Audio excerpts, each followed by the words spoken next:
Hey, I am Dave, and you're listening to another episode of Dying to Listen podcast presented by the Disc Golf Dyers Guild. Today, we have Jayson from Blood Feather Dyes. Welcome. Hey, happy to be here. Thanks for taking time out of your day to be on this little dying podcast. Happy to be here. So, you will get started. You play disc golf, right? Oh, definitely. Yeah. What got you into disc golf? A friend of mine, actually. So it was the summer of 2019. I guess we were just bored, thinking of something to do on a summer day. And he had played disc golf kind of on and off, nothing too serious. And I was like, yeah, let's go try that. And man, I bit the bug and I bit it hard. And I've been playing disc golf as often as I can ever since. So it quickly took over my life is what it feels like. That's awesome. So that was before COVID, right? Right, yeah. I mean, not too terribly long before, but I did have some pre-COVID disc golf experience. Not a lot, but a little bit there. Did you play during COVID? Well, I mean...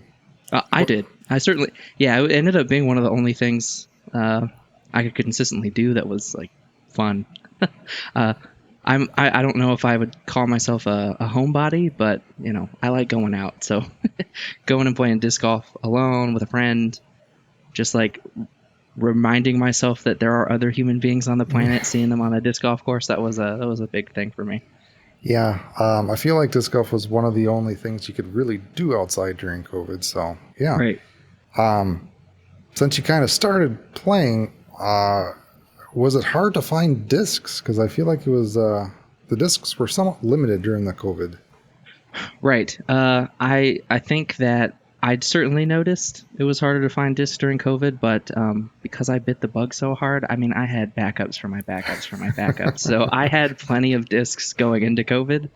But yeah, no, it was there was just a lot more people out. I think that was the thing. I live in Kansas City, and it's kind of it's like a disc golf mecca. It feels like it's just one of those towns or areas where just disc golf is a thing. There's tons of courses, tons of stores, and I had lived here for so long, and I had no idea until I went out and played with my friend, and then all of a sudden I realized, oh, disc golf is everywhere in Kansas City.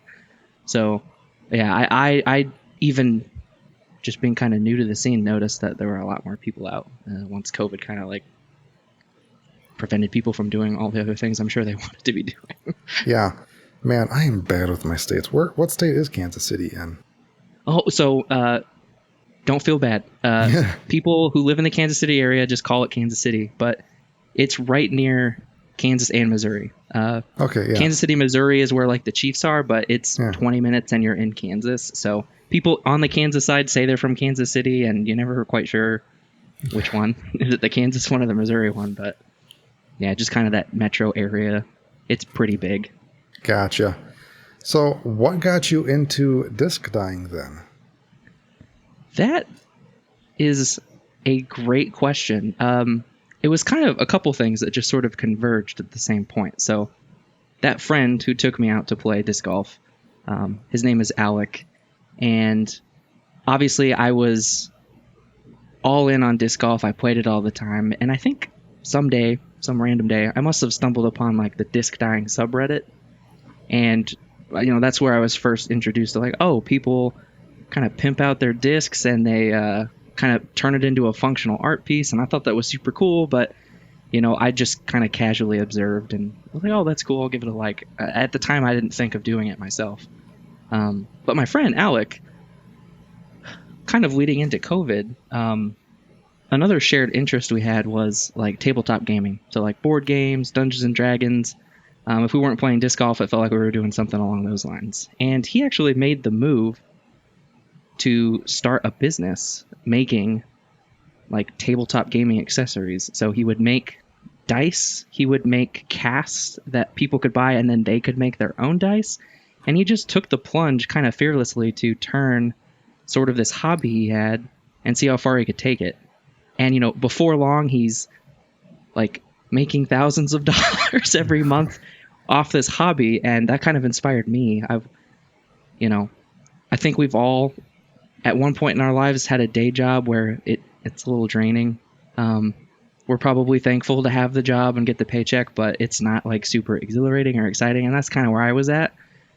And rather than just sort of mope about, being stuck in a 9 to 5, I figured, well, shoot, if Alec can turn his hobby into a viable business, then I should stop complaining and I should try something like that. So I kind of experimented with like making music and just I wasn't a musician, so I quickly realized that that was an obstacle that I probably couldn't overcome in any timely fashion. But then I think I just saw the disc dying subreddit and went, well, I like disc golf. I'm kind of looking for a creative outlet that maybe I can make a few dollars off of, or at least maybe just fund my own disc golf habit. That was goal number one. Like, if I can make disc golf for myself free, then I don't have to explain the credit card bill at the end of the month to my to my significant other. So yeah, and I bought a record player, some basic supplies, and just sort of took a stab at it. And after a while of just practicing, I felt like I was kind of producing things that I felt like looked pretty good. And there's all kinds of different ways to dye a disc, and I certainly have my own like aesthetic. But I was making things that I was excited to see, like the final product like looked cool to me. So I figured, oh, I'll see if anyone else has, if they're interested. And I think it was just here or there on Reddit, people were like, oh, are you selling that? And I was like, okay, maybe there's something here. And that's just kind of where it all stemmed from. There was, I was just sort of looking for something to do that I felt was productive, to kind of, I don't know, have a creative outlet and feel like I'm, taking ownership of what I'm producing, what I'm making and putting out in the world. And here we are. So yeah, no, that's awesome. But you took that initiative to do something. So your friend does the gaming stuff, and you do the disc dyeing. Who makes more money? Oh, definitely him. Yes. He actually now has like a retail location in downtown Kansas City, where they do obviously all the dice stuff. His business is called Druid Dice.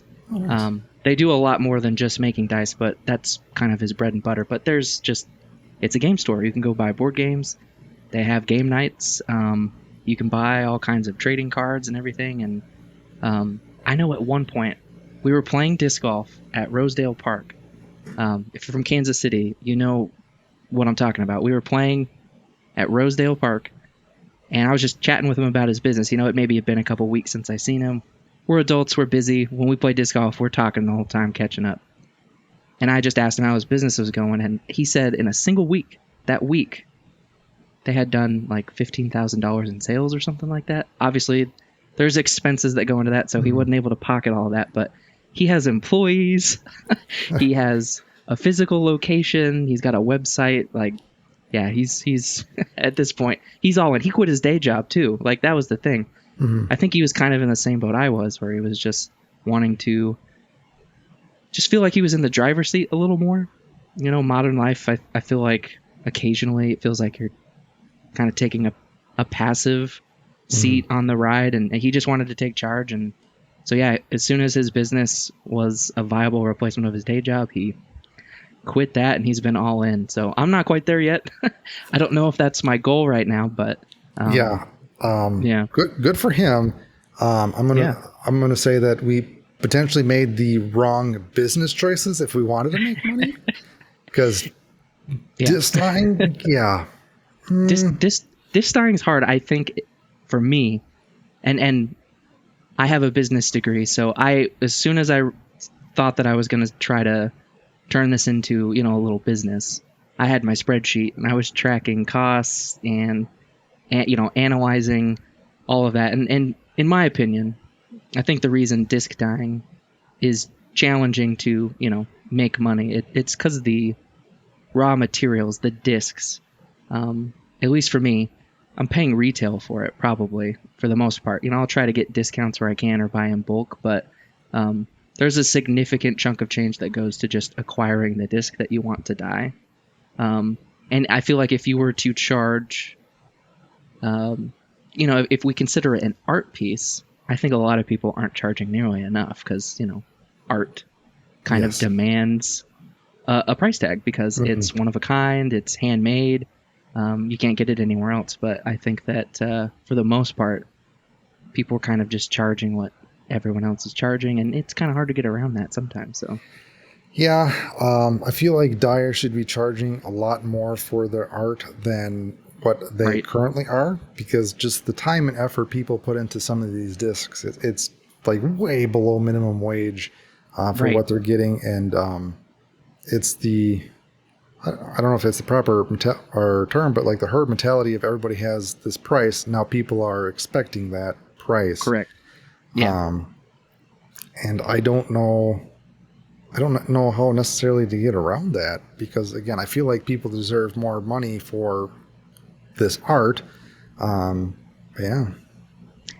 It's tricky too because I think I've been tempted, and I've bought a dyed disc just to display it, like to kind of use it as art. But I think a lot of people, when they're buying a disc, they're just kind of looking for something unique that they can show off, but they also are going to, chuck it into a tree. So I think that there's a little bit of hesitancy. Excuse me. There's a little bit of hesitancy to pay too much because it's something you could chuck into a lake and never see again. So it's a really good question. I definitely think that if someone wants to make it like their full-time gig, then I think that the average price that's out there right now makes it kind of challenging because if it takes 3 hours to get a really good dye out there, whatever your profit is, you got to divide it by 3 to sort of understand what your hourly wage is, and that's just part of the equation. You got to get the discs, you got to have all of the supplies, you have to buy dye, like all that stuff adds up, and you're looking at probably a pretty thin profit margin to kind of work with. So it's a good question. For me, it's just a side thing. I make a little bit of money that really just goes towards whatever discs I'm buying for myself. So it's challenging though. I feel like you're not going to make $1 million dyeing discs.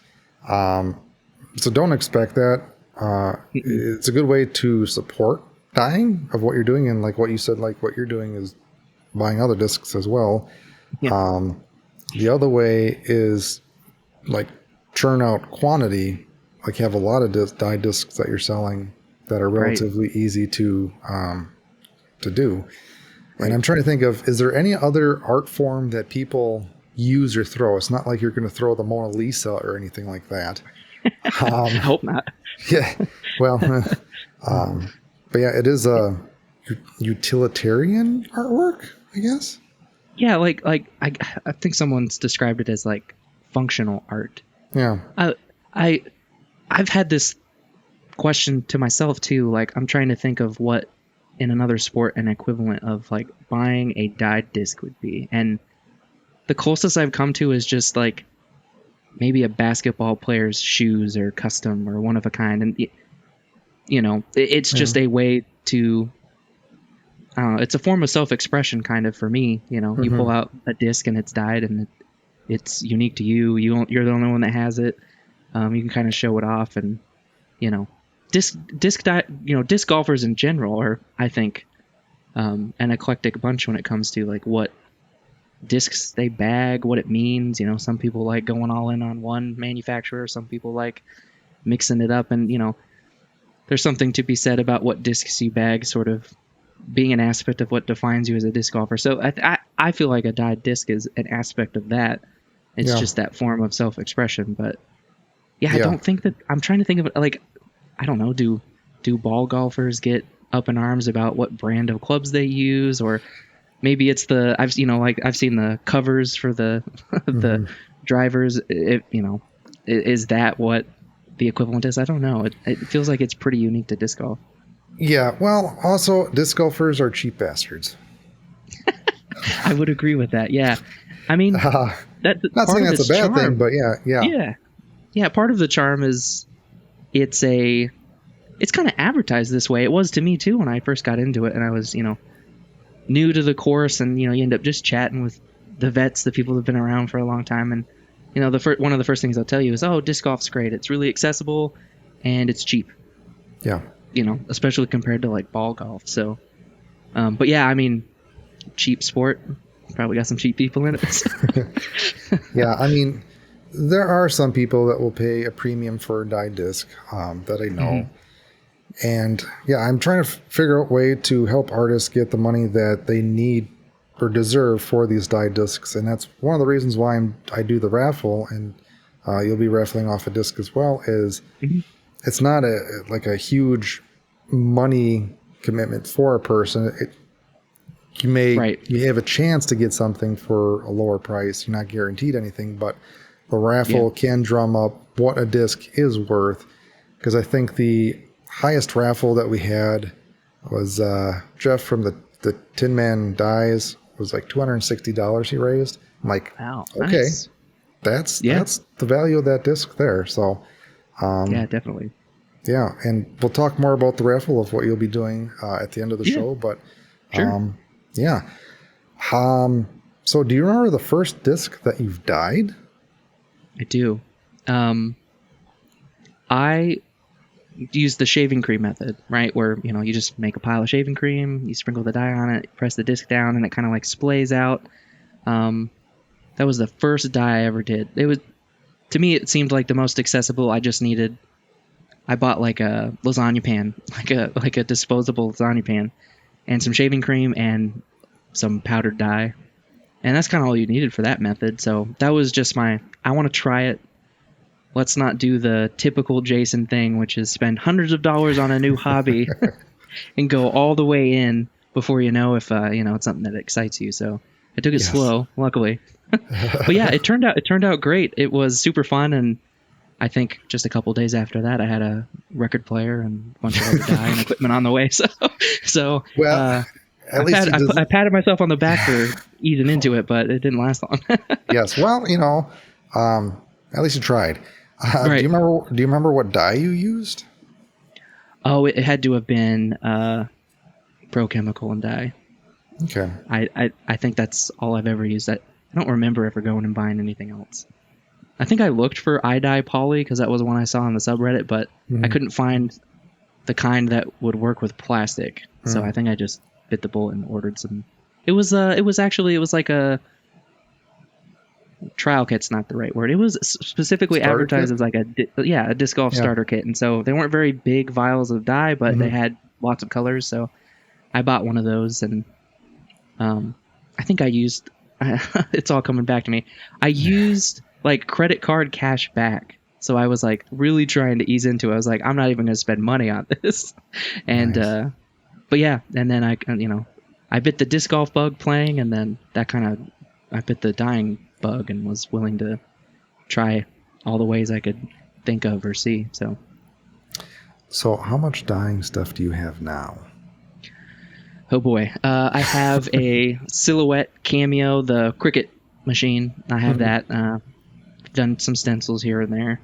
I have, actually right behind me, this is my little setup. So this is for spin dyes. So I've just got my dyes and all of the brushes and Q-tips you could ever want. And it's just a plastic fold-out table because if you could see it, there's spills all over the place. There's color on it. So I didn't want to ruin any table. I'd be in trouble. But I have, oh gosh, I also have a setup for like cell dyeing, so I have a heat lamp. It's actually this cool little it's supposed to be a coat rack I got from IKEA, but it has a beam and a place you can hang like a heat lamp, and then it's got a flat surface, where you would sit down or put your shoes or whatever. So I have a little makeshift heat bed set up there. I don't do that very often. I don't do the stencils very often either anymore. It's just different equipment, takes a different amount of space, and I tend to just if it can't fit on the table, I'm too lazy to do it. So where is your dye lab? Do you have an apartment or home or? Oh, right. It's a townhome. Me and my family actually moved over to the Kansas side from the Missouri side. So when I say Kansas City, that's the confusion instantly. But we have a little townhome. So right now I'm On the second level, there's a master bedroom and then a second bedroom. And this super weird space with a window between the bedrooms at the top of the stairs, but it's not a room. It's not big enough for anything other than I've got this table. I'm on my desk right now. And then we have like a little dresser off on the corner that I put like a printer on. So it's a small little nook, but we found, I mean, it's being used now. Whereas before it was like, I don't even know, like you barely fit a lazy boy over there or something, and you'd have nothing to watch or stare at. So I made good use of the space. Yeah. Well, you know, anybody can set up anywhere. So find a little nook for your little dye lab. Yeah, for sure. And you just got to be careful about spills. I have a little plastic lining thing. So that's my next question. Have you had any accidents? Sure. Yeah, definitely. Getting up from the chair, bumping the table, and knocking an open container of like acetone. Luckily, that go around, it didn't have dye in it yet, but I've knocked some dye on to the carpet, and you just got to act quick. You got to get to it as quick as you can and hope that it wasn't like black. Hope it was a light color. But yeah, I've had some accidents. Luckily, nothing that I couldn't hide. Little rug over here. Exactly, yeah. Comb it that way. Where's your wash station and how far away is it? Where's my what? Wash station. Like, where do you wash your discs? Yeah. Luckily, both of these rooms upstairs have a bathroom. Nice. So I have access to a sink. Because I don't do a lot of the, the Floetrol beds or anything like that, I typically don't have to dump anything into a sink or drain anything. I'm just washing glue off of a disc, so usually I can just do that with a sponge in a sink. I don't need a big basin, but nice. Yeah, if I have to get water, it's not too far off. I'd probably just have to barrel through one of these doors. So what do you think your signature style is, if you think you have one for dyeing? I definitely think I do. I don't know if trying to find a signature style was a goal of mine, but I think that was something that, whatever success means in disc dyeing, I feel like that's been a thing that's led me to some success. Was it I think I have a recognizable style, so if I share something online, I'm not the only one who does it this way, but people are like, oh, I thought that might have been you. So that's kind of cool. And I think it kind of helps out with, don't mess with success. If someone likes the disc, chances are someone else will too. So I have a couple examples here. I can talk through it. For the audio listeners, if you want to describe that as well.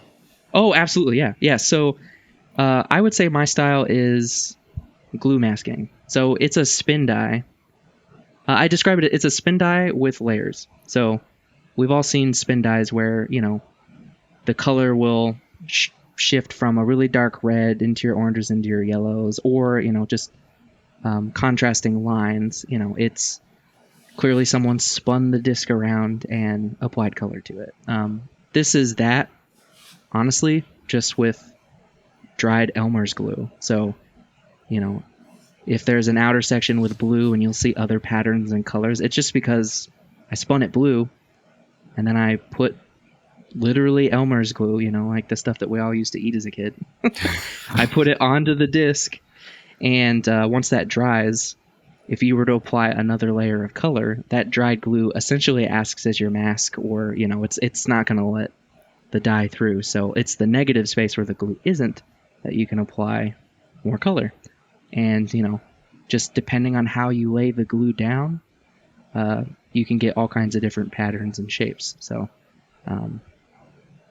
it's a lot of fun. It's relatively easy. I mean, I think it's kind of like it's like a football game, like an NFL game, where you're going to be there for 4 hours, but they're only playing for 15. I think like this disc, for example, it looks relatively complicated, but the total time I put into it, where I'm actively dyeing it, is probably, 20, 25 minutes. There's just a lot of time where you're waiting for glue to dry.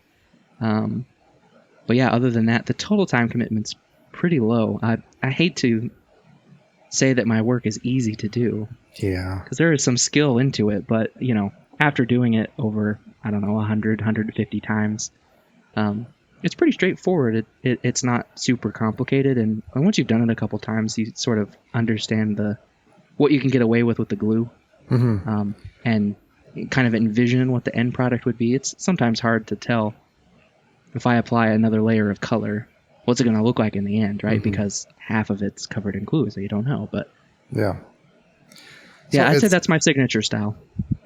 The steps are simple, but there is artistry behind it that takes time and practice to do. There's a skill. Definitely. Well,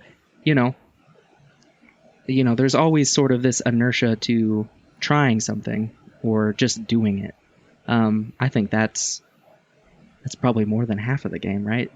There's a significant part of anything, but disc dyeing in particular, where you just have to get into the weeds and experiment and try it.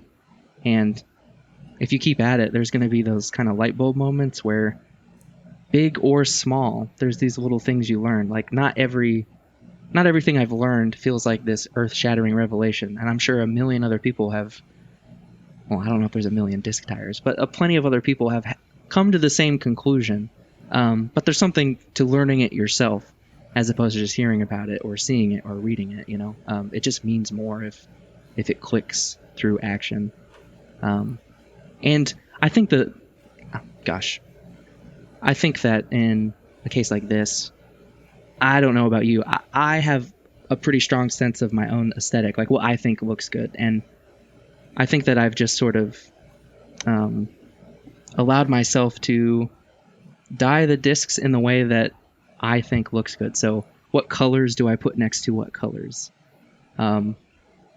If you think, I don't know if everyone went through this, but in like grade school, I think everyone would study like color theory. It was basically, it's a circle with all of the colors, and the teacher would describe that like colors next to each other on this wheel complement each other. So like orange and red are similar, and so juxtaposed together, they don't contrast as much, but they look pleasing to the eye because they're similar. And then if you pick a point in that wheel and go the exact opposite, those colors won't mix. Like you'll get brown or green. So like going together, not so great, but next to each other, they pop.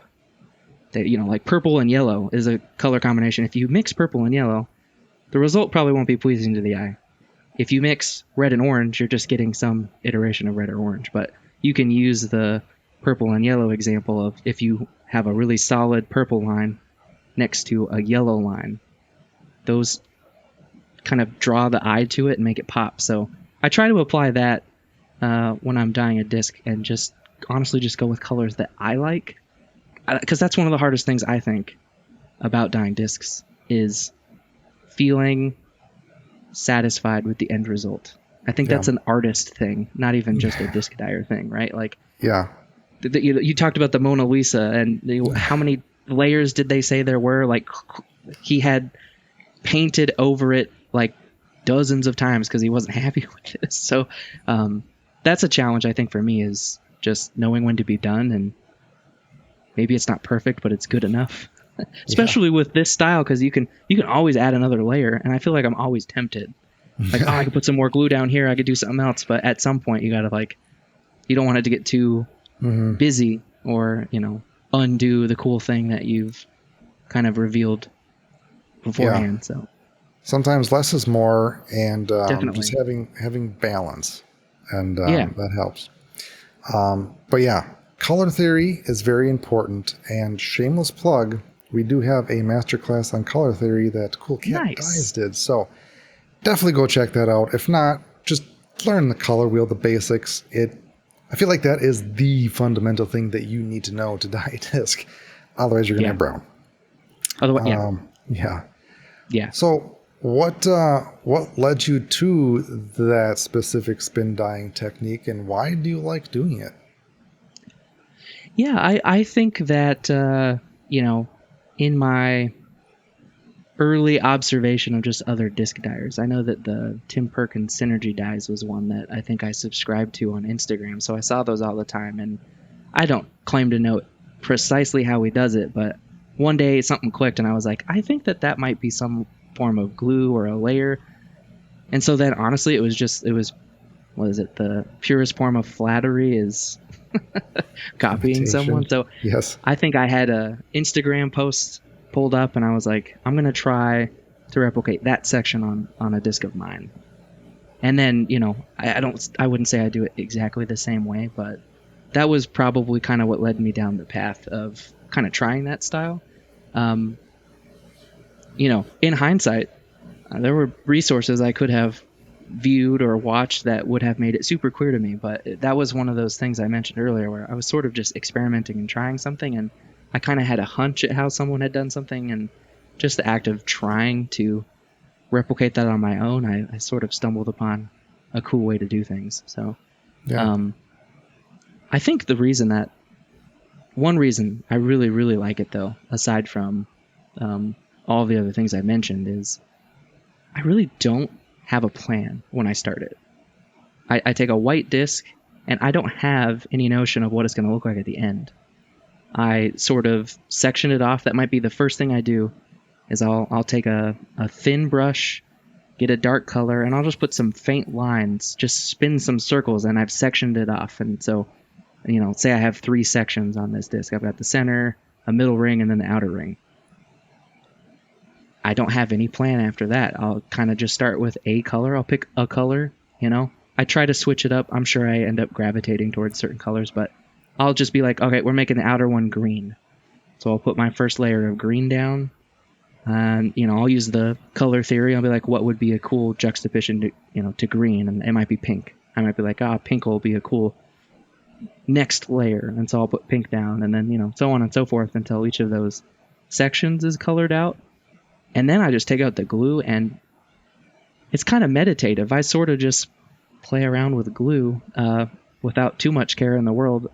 I have a couple patterns that I'm prone to using, so I'll just sort of put on some music or whatever, and I'm putting my layer of glue down, I'm doing my spin dye, and I really just start with sectioning the disc off, picking the colors that are going to be that first layer, and I just sort of see how it develops, right? So if I finish the outer ring and, it's a pattern that I think is busy, maybe lots of intricate detail, then I might know that next layer, I'm going to keep it a little more mellow. It's not going to be as visually excited. And then when I get back into that third middle layer, then it's like, all right, now I can introduce some more complexity again. So those are just some of the approaches I take. But, if you told me, like, what's this disc going to look like at the end? I'm like, I don't know. I'm kind of doing it one layer and one section at a time. And that's the cool part to me is last layer, you wipe off the glue, you clean it, you suds it up, get it all nice and clean. And then you're like, oh, cool. That's what I did. That's what I made. And it nice. sort of revealed it. It turned out great. They don't always turn out great.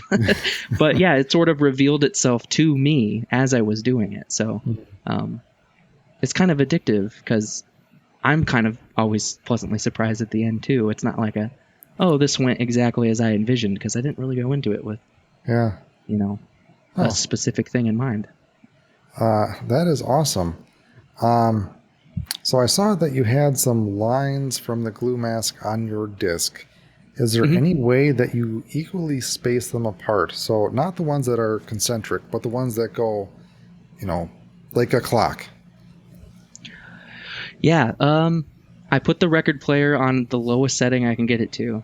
And, on this example, it kind of has, I don't know what you call them. I guess I just call them spikes. But if you were to follow the line, it's actually, I guess it's a swirl. Like, it is a continuous line. And I just drag my tool, and I can show my tool here. I don't know what this is. I think it came with my silhouette machine. It's hard to see. It's like a ballpoint pen, but without ink. It's just the ball at the end. Back of a pencil. Pretty much you could achieve the same with all kinds of things. The blunt end of like a paintbrush is a good one too. But I just drag this through the disc as it's spinning, and I'm just careful to drag it at a steady pace. So I'm not trying to like accelerate, because then the spacing in the line changes. I literally just counted out 1, 2, 3, and I just try to move at a steady pace through the glue. And so as it's spinning, the tool pushes the glue out of the way and reveals the disc. So I guess it's just patience. To really answer your question, how I get the even spacing, it's watching the disc spin and like hyping myself up, like, okay, you're gonna drag it through the glue nice and steady this time. It's like, am I shaking? Am I sweating? No. Okay, we're good to go. 1, 2, 3, here we go. And then I'm dragging it smoothly over the disc. So I guess I don't know if that necessarily answered the question, but it did in a way. But the tick marks, so you have even tick marks all around. So from going from the center disc to the rim of the disc, have those hour sections the same spacing. So when you get around to the edge, I see what you're saying. Yeah, where you don't have like a thin one. You're like, oh crap, it's not right. even. Yes. Okay, I understand much better now. Okay. Yeah. So, that's super easy to do, right? Because, or I guess it's easy to mess that up. So you know that you want to evenly space like a line all the way around the circle, and maybe even the line is angled, right? So you're trying to maintain the angle of the line all the way around the disc. And you're spacing it out largely intuitively. Like, how far apart do you make the lines so that when it comes all the way back around, you're not left with like a half space? I don't get it right all the time. Sometimes you just have to decide, like, is this space too long and I need to put something in there, or is it just a little bigger than the other ones and I'll just leave it as is? If you stare at all of the discs I've dyed, you can find those kinds of mistakes. I think it's kind of the charm of the style. Like, I'm not a robot. Yeah. The angles aren't all precise. The spacing isn't always exact. There's an element of, you can tell it's kind of a freestyle effort. When I want to space it out even though, because sometimes I am, like sometimes I want to get it to be as even or symmetrical as possible. I tend to avoid just, making the line and moving the disc and making the line. I'll just flat out, I'll make a line. I will rotate it 180 degrees and try to line it up where I'm on the exact opposite end of the disc. Take that action, and then I'll do a quarter turn. And so as I'm going, I'm doing my best to evenly partition it. And so you get it into fourths, and you get it into, I guess it would be 16ths. And that's one way you can control the spacing, is instead of starting at a point and working your way around, you are working at opposite ends of the disc as best you can. It's like cutting a pizza. Exactly. Yeah. No, it's exactly like cutting a pizza. Yep. You can start on one end, go to the other, you rotate it, and do the same thing. So. Yeah. Well, unless you cut in squares, then that's different. But right. Oh, who does that? Oh gosh, that's a hot take. Yes. Don't cut your pizza in squares. So what are your tools of the trade? So I know you have a record player. Is there any specific record player that you have or would recommend? I don't know what kind of record player I have, to be honest with you. I could look at the brand. It says Audio Technica. I bought it new, which I guess I wouldn't recommend. That's what I would say. As long as it spins, you're good. There you go. It's cool if you can control the speed. Slow or fast, I definitely do toggle between that depending on what level of detail I'm trying to achieve. If it's spinning faster, then more room for error, or you have to just be that much more robotic. I would definitely it doesn't need to be antique, and it doesn't need to be new. Just a record player that works, and I guess it doesn't even have to work like making music. It just needs to spin. Yes. As long as it spins, you're good to go. I don't really have a recommendation there other than I bought it new and I don't regret it, but I've never used it to play music, so it's not necessary to buy a new one. Yeah. Record players it's the aside from your die, that's the key tool for this style. Oh, and obviously Elmer's glue. And I just bought a gallon of it, and then I put it into the typical squeeze bottle with the orange tip. And we were talking about kind of the business side of it earlier. That is one thing I recommend as far as the tools that you accumulate to dye, is when there's an opportunity to buy in bulk, it's a good idea. Like Elmer's glue. I know I'm going to use a lot of it. I might as well buy a big gallon and save a little bit of time. I don't have to keep going to the store and buying it or ordering it. Other than that, like for my signature style, it's kind of just record player, Q-tips, and dye. I have a lot of tools like this, like, I don't know, some blunt object in different sizes. Toothpicks if you want some super fine detail. Trying to see what else. Brushes. Obviously, you want some brushes. Different size brushes too. Although I typically only use the same brush. I use Q-tips for most of the actually applying the color. Yeah, I was going to say, what method do you use or applicator do you use to apply the dye to the disc? Q-tips, yeah. Lots of Q-tips. Yeah, the only real time I use a brush is to draw those thin, dark lines that separate the layer, or the sections. Mm-hmm. Other than that, I just use Q-tips, and I find myself now, even if I want a fine, because a Q-tip's kind of a blunt object for the most part. You can get a lot of color down pretty quick with a Q-tip, and that's generally what I'm going for. But I even find myself lately, instead of using a brush, like I'll literally grab a Q-tip. Here, let me grab one. I'll grab a Q-tip, and I will like pull the cotton, and I'll yank it away from the stick.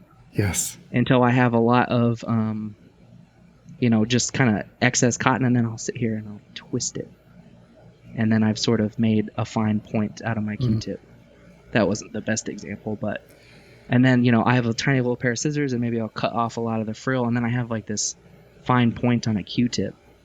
And I just think that the Q-tip, because it's, because of the material, it's cotton, it can just hold more dye than a brush can. This piece of cotton essentially is going to hold a lot more dye at one time than the bristles on a brush. So I can just kind of sit there with that fine point for a little longer before I have to dip it in, and those are just the tiny little efficiencies that you kind of acquire as you go on. How much time do I want to be spend dunking my brush or my Q-tip in the dye if I can get more out of it, doing it one way versus the other? Yeah. I'm laughing because I recorded a podcast with Mason Maxwell from Midwest Dye Labs 2 days ago, and he said he did the same thing with the Q-tip. Is he did the purple nurple on there to get a fine point. That's a good way to. That's an excellent way to describe it. Yeah, you're just kind of sitting here twisting the heck out of some cotton. Nice. There's a tool that Cool Cat Dyes put me onto. It's basically a lead chuck holder pencil, like the architects use, and you can break half of the Q-tip off and stick it into there, so you have a nice handle for your Q-tip. Excellent. Yeah. That, I'm going to have to try that because, if I use the same Q-tip for long enough, the dye seeps up all the way through. I make sure I use the ones that have kind of the cardboard stem rather than the plastic one. And it'll wick dye all the way up into the other end. And then, if you want to use a different color at that point in time, then this Q-tip's useless. You chuck it and you grab a new one. So yeah. That would be a good way to really stretch my Q-tip supply. Let me grab it. I'll send you a link to it, and I'll put a link in the description. But it's this. Basically, it's called the lead chuck, and it's a 2.5 millimeter is the size for the lead chuck. So usually I just break the Q-tip in half, and you can just shove it right on in there. That's fantastic. Yeah, that I bet you that feels a whole lot better than holding on to the business end of the Q-tip.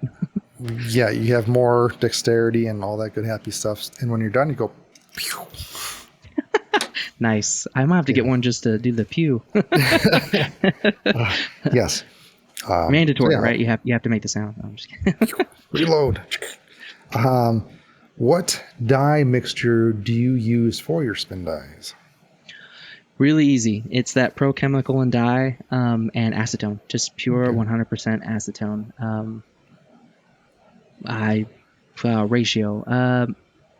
I think it's a 1/4 teaspoon scoop to like maybe 3 ounces of acetone. I have these nifty little, these are acetone proof, the high density, whatever that word is, HDPD. It's the kind of you got to make sure it's not anything acetone will eat through. I made that mistake.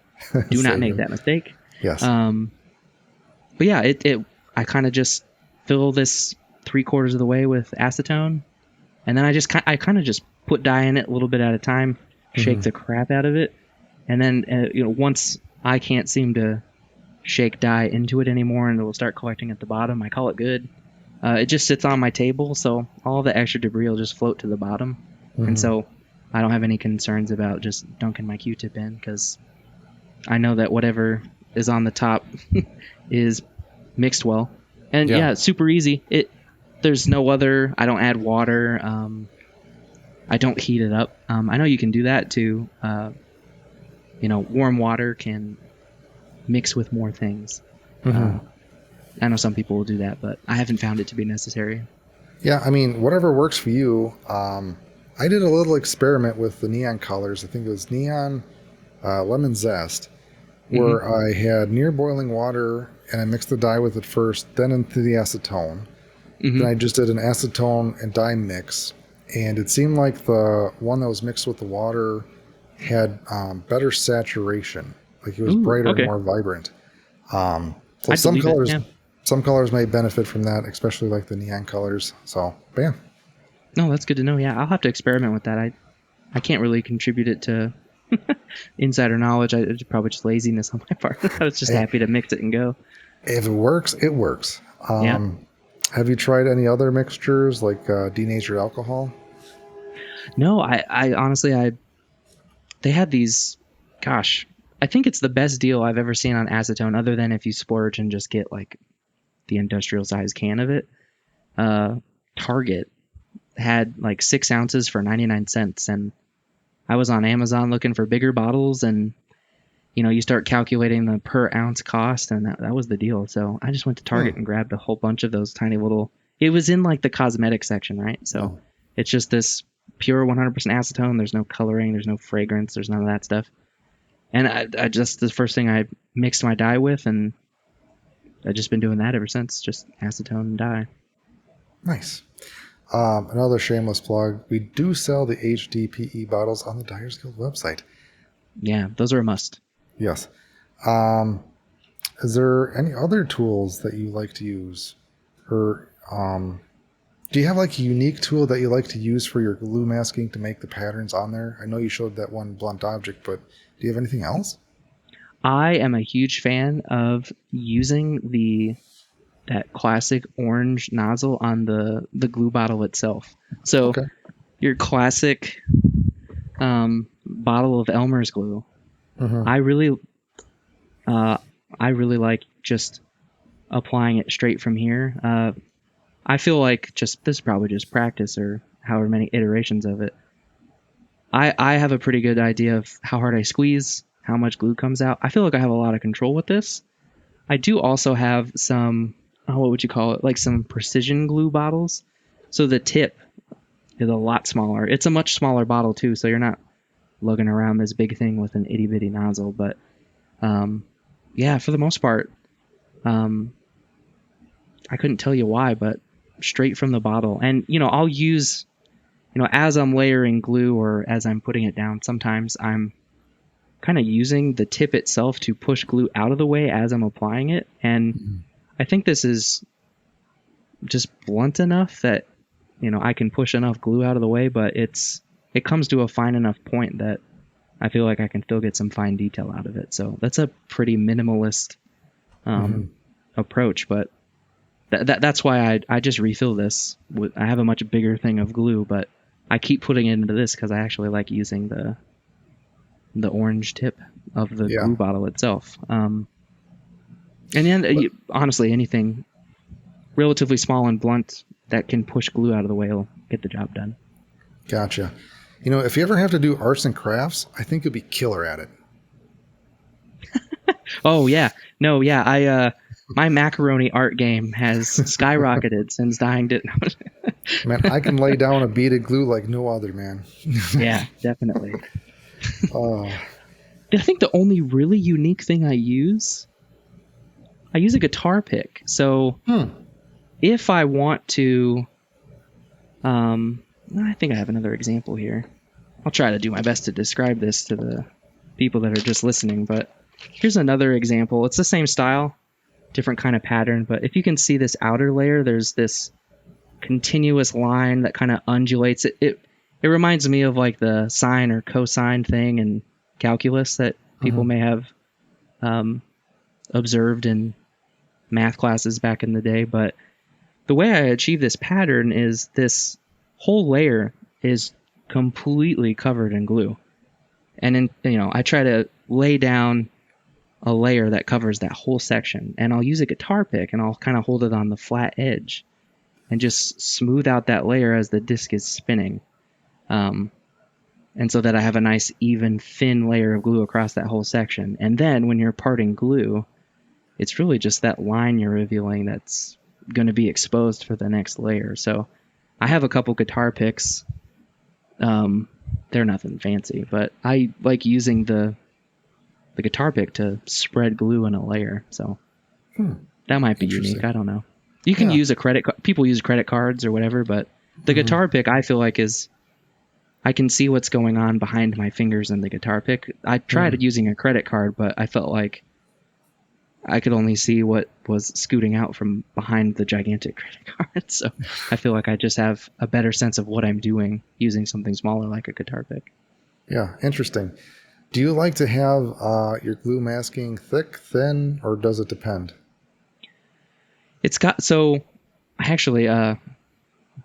I messed up a disc just the other day because I didn't lay a thick enough layer of glue when I was trying to do that style.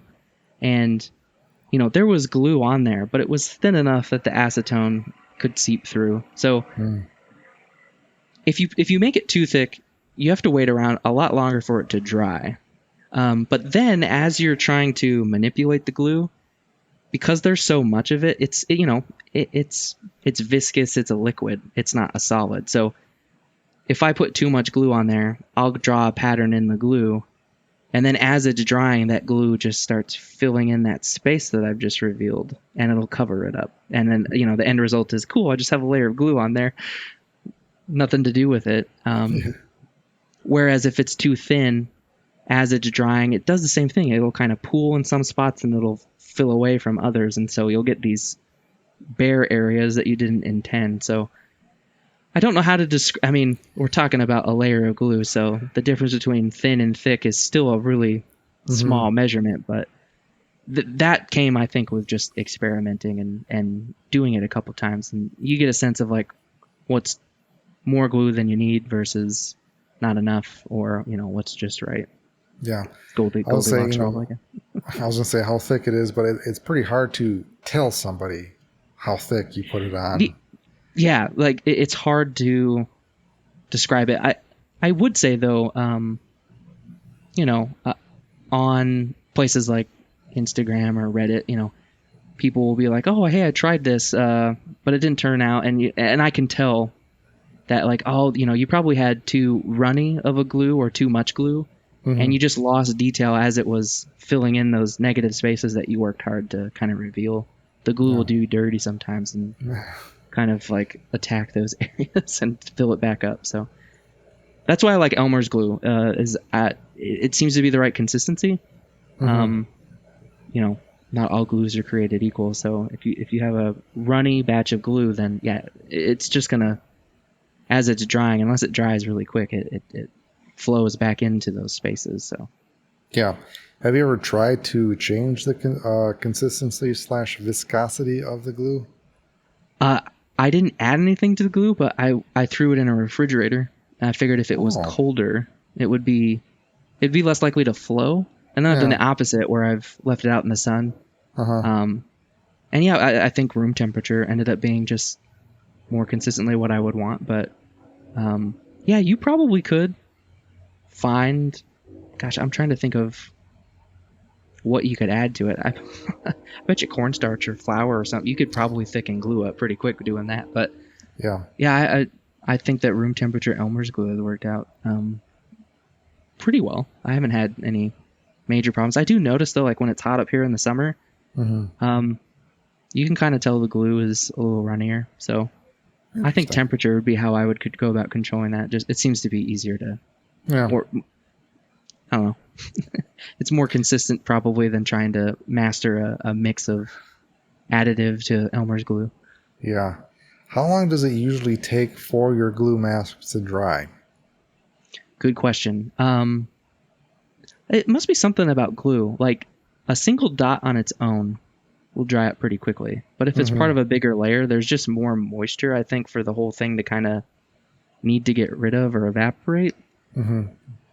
So some sections will dry a little sooner than others, and I'm sure that has a lot to do with how thick it is on the plastic too. But I'd say after like 2 or 3 hours, you can tell, it looks dry and it feels dry to the touch. But what I've run into, and I would wait a little longer, probably twice as long as you think, just because that's the surface layer of the glue. Yeah. So that's dry, looks dry.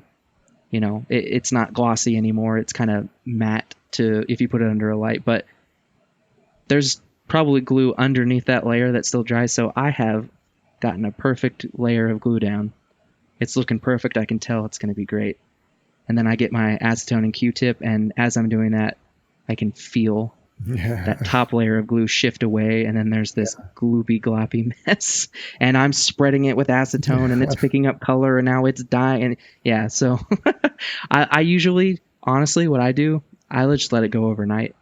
I'm typically dyeing after work, so I'll do 1 or 2 at the point where I'm putting glue down, and just leave them overnight, and then that's another day or the day after's work to do from there. So. Gotcha. Have you run into any issues where the glue dries out too much and it starts lifting? Yeah, especially very thin lines of glue. So here's an example. I really don't know if I'm going to be able to get this on camera, but this section right here has very thin straight lines, and they at the end there, the very tip of that line, I mean, it comes to a point. And as I was dyeing that one, the ends of those lines, the point started lifting off of the disc. And I think it was just because it's not quite enough glue. Yeah. There's not enough mass there. And it's dry enough that just the force of the Q-tip running over it lifted it up. So you do have to be mindful of that. Yeah. But yeah, to me, in my experience, it's the finer details. It's the thinnest parts of glue that will most likely do that. Otherwise, there tends to be enough mass or enough solid, continuous mass of glue to kind of prevent it from lifting off. Have you ever tried to speed up the drying process with anything? I have brought like a box fan and propped it up, and I think you probably have to be careful there too, though. If the fan's too close and the glue is too dry, you're probably blowing glue in a direction over the disc. But yeah, I'll just turn on a fan, make sure the ceiling fan's on or whatever, and just the circulation of air will help speed things along. But that's one of the reasons I like this style, though, is I think it's meditative, like I mentioned before, but it's also a deliberate exercise in patience. Okay. Like that's something I have gotten from it.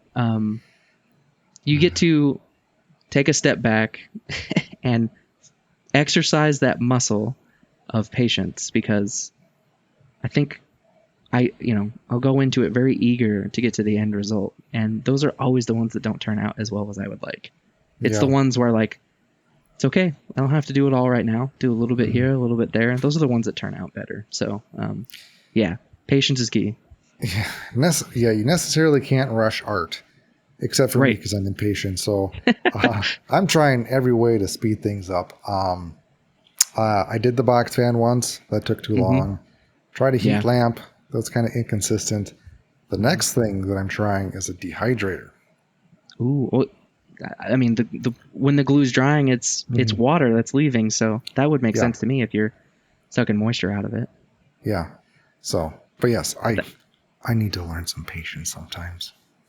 Well, that kind of ties back into some of the other things we're talking about, like quantity versus quality. There's something to be said to get a process down where you can make, you can do more of the cool thing that we like doing. And time is always it's the limited resource we all share. So tips and and tricks. I was gonna say, and disc dyeing means different things to different people. For some people, it's just a way to meditate, escape, relax. Other people, they're trying to pump out stuff and create some money or income for this. So it really depends on what you want to get out of it. Yeah. No, definitely. Yeah. And, I'm going to try putting it in the fridge.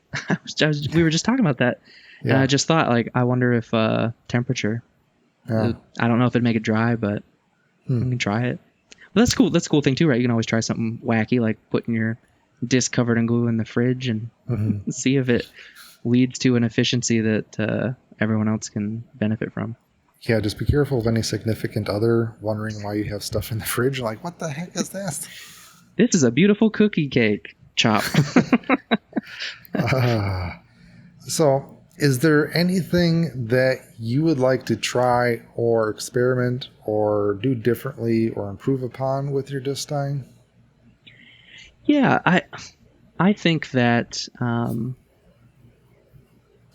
at least for me, having sort of stuck with this style for as many iterations as I have, they can all, and maybe this is just because I'm the artist and I'm making them all, but you can get to a point where they all feel kind of samesies. They're all sort of iterations of the same thing. So I think I honestly just need to keep experimenting with the kinds of patterns that I can get out of the glue. There's nothing wrong with identifying the ones that, are easy, you can consistently do, are appealing in an end product or, look great.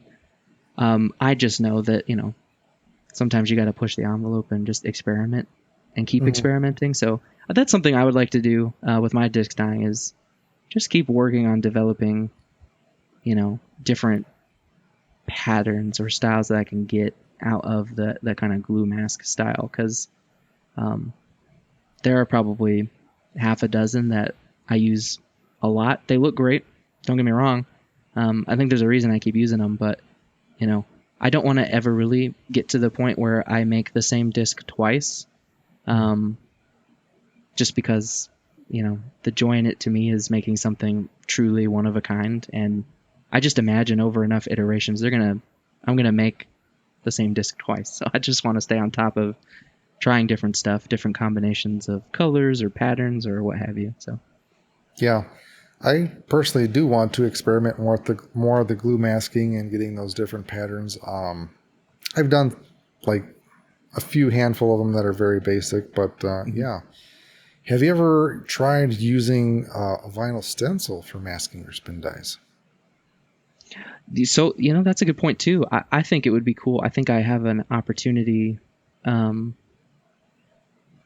Oh man, let me make sure I'm actually going to look it up. I do not want to get this dyer's name wrong. I want to say it's Moogly Dyes. Yeah, he's been doing, he'll do like a spin dye. He even has like he hooked up like a kaleidoscope thing, or I forget what you call it. It's a thing in grade school. It's like the gears. You'd put your pencil down and it'd go around and it'd create a cool pattern.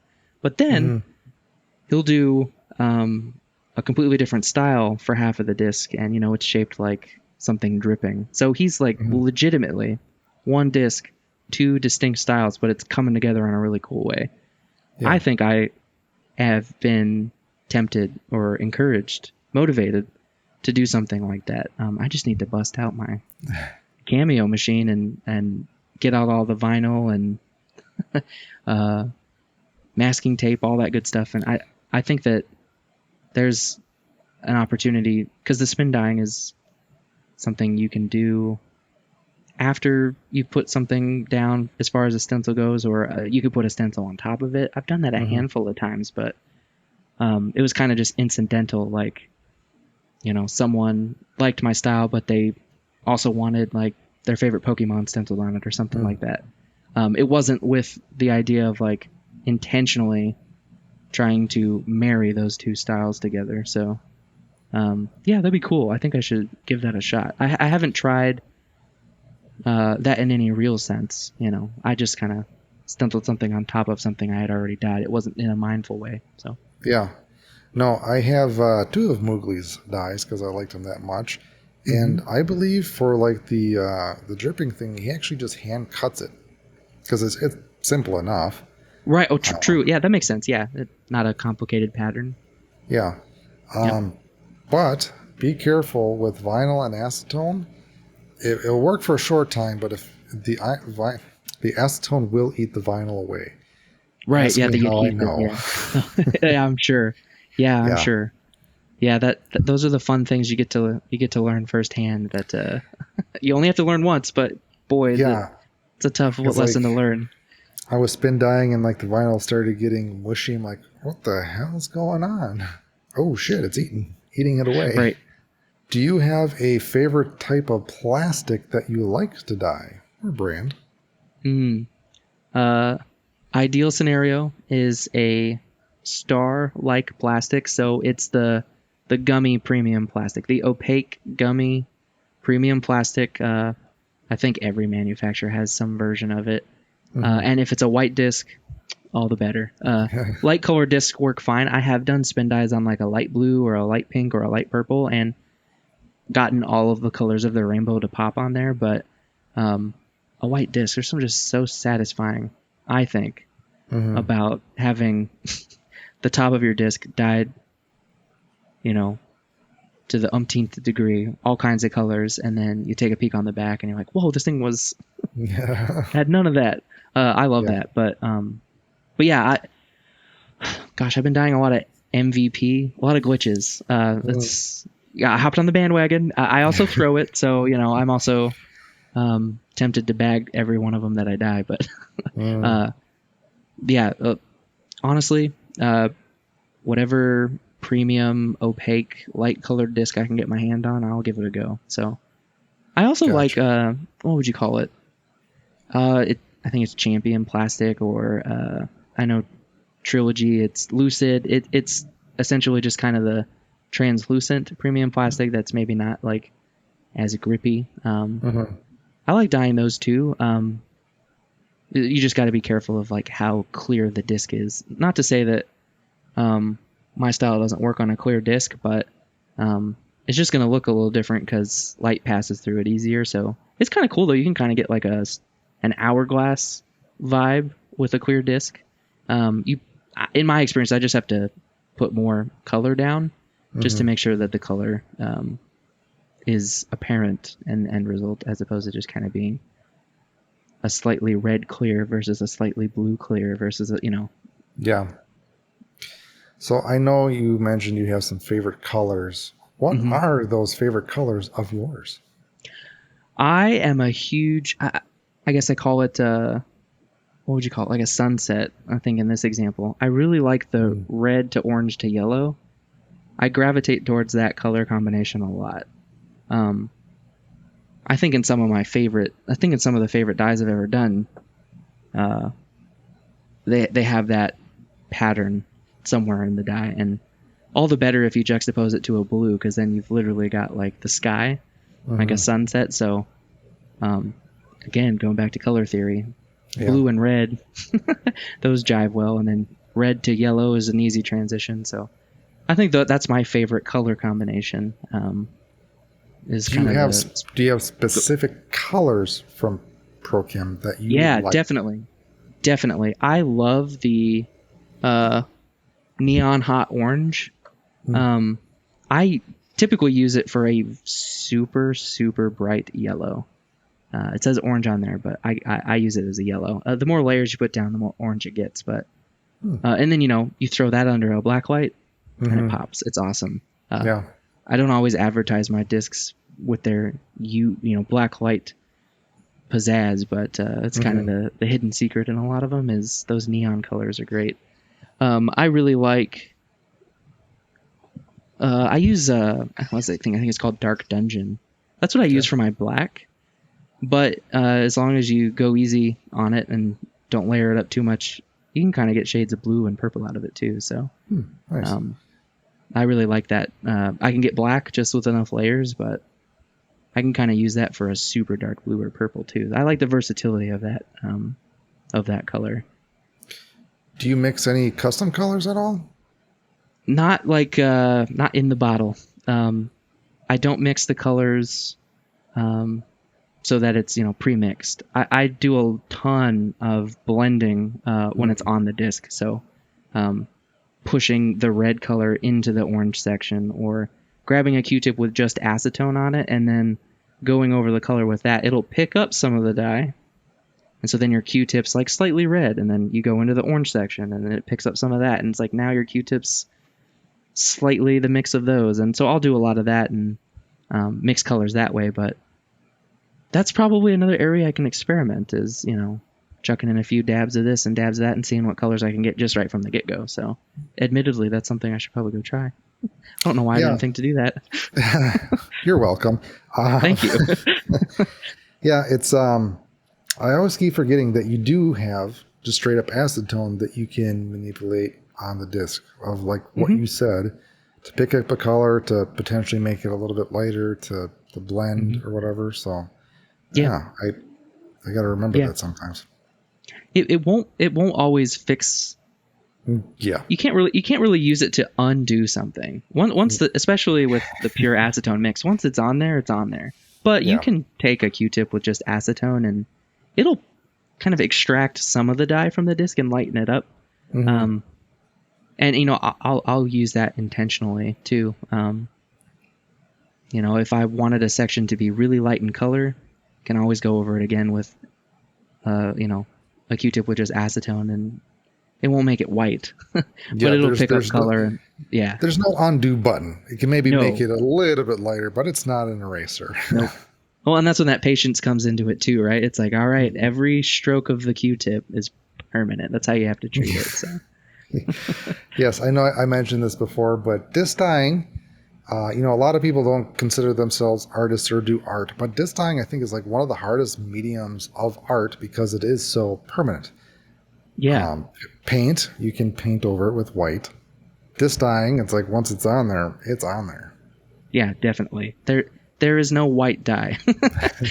If someone could make that, they are in for a payday. But there's I think that's why it's so cool though. Like you'll see someone churn out just an awesome dye, and I'm prone to just staring at it. Like I'll look it all over, up and down, and I'll just be like, I don't see a single thing that I could call a mistake. Like if that were me, I'd walk away like that was perfect. And it's all that more impressive when you realize like all it takes is an overloaded Q-tip that literally drips a piece of dye somewhere, or a stencil. There's a gap and that color leaks, or there's lots of things that can go wrong, and there's no real easy way to undo it. Maybe you can cover it up, kind of like they cover up tattoos. You just kind of, but then again, you're just putting more art to cover up the art, so it's still impressive. Yeah, disc dyeing is basically just covering up your mistakes. So, yeah. Oh, I feel that I should make T-shirts. Do you have any tips or tricks that you would give either beginner disc dyers or any seasoned veterans out there? Yeah, for beginners, this is probably cliche. The biggest advice I could give is take the plunge and do it. I think with all of the things you can go watch, view, you can listen to podcasts like this, you can start miles ahead where some of us have started, and none of it will amount to anything if you don't ever do it. So even armed with all the knowledge in the world, which I encourage people to, I'm a relatively risk adverse person. So I'm definitely of the mindset, like I want to figure out what I'm going to try to do before I go set out and do it. But you can stay in that spot forever. You just have to take the plunge and decide, like, I'm going to try it. Like today's the day I'm going to go do it. And it may not be perfect. Nobody's first disc was even close to perfect. So, it's just kind of the cliche of no better time than the present, and every 1,000-mile journey begins with a single step. And honestly, it feels weird like saying that what I do as far as dyeing discs go is easy, but it's relatively easy once you actually go out and do it. There's challenges, patience and all of that good stuff, but I'm not moving mountains. I'm not parting the sea. It's a skill that you can develop, and I don't think that it's an insurmountable or particularly challenging thing. The challenging part is sticking to it and just actively trying to get better. For vets, I know I spend a lot of time looking at it from like a business side. No one, you don't have, like you said, everyone gets different things out of it. I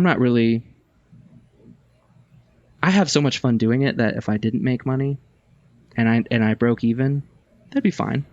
What money I do make, again, if I want to buy a disc or a bag or whatever, I just have peace of mind knowing that like I'm not dipping into all the other funds I need for life or other things that me and my family are trying to achieve. So it just kind of like funds my own habit, which is nice. But because I look at it as a business, I think people can definitely take a closer look at what their expenses really are. If you're just looking at how much the disc cost you versus what you're charging for it, you're missing out on your time.